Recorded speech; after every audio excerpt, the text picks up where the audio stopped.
So we're here at the Covey Center at the show that we're displaying right now, and I wanted to show you the technique. You'll see there's scales on the mermaid's tail. Now the way we did this is we put a resist on here, a very heavy resist, and then we cut these scales out, each one individually. There's a line on the resist, and we cut them out, but we didn't take them out. So so each one got cut.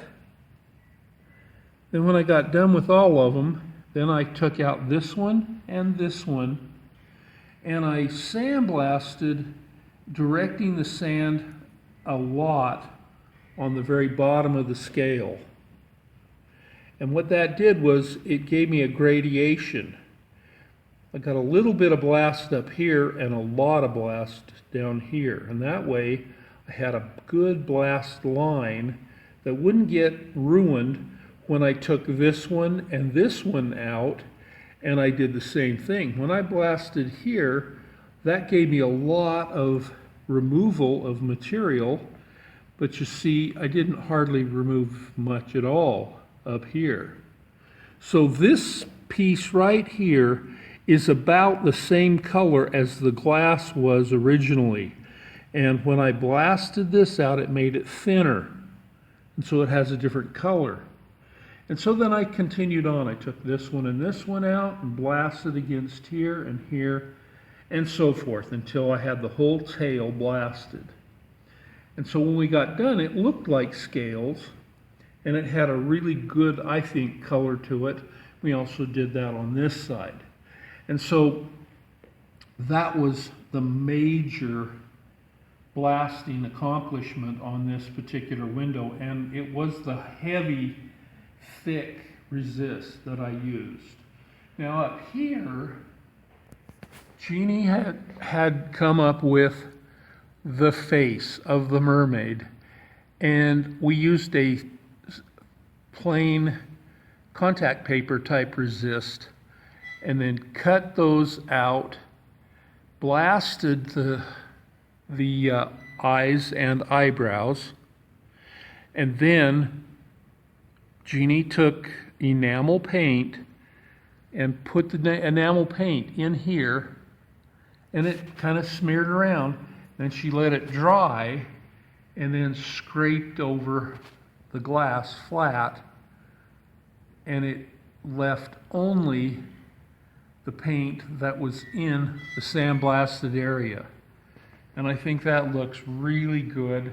What's nice about her face is that it's very minimalist.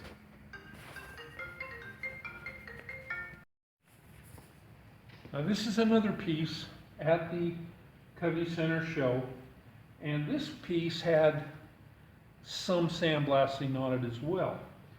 Down here on the feet, the glass was painted. It's darker here with the shadow from the dress. It's lighter here, and then here are details that kind of point out that she has toes. Up here, her arms and face are airbrushed. Now the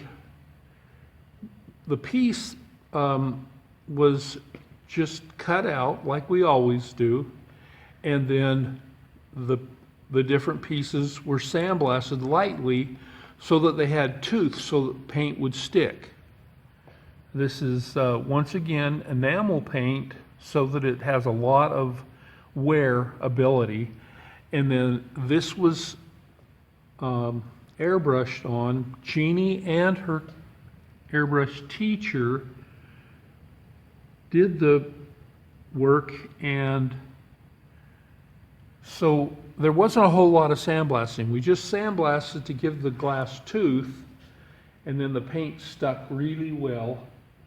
And this just looks like almost identical to our daughter, who was the model for this piece.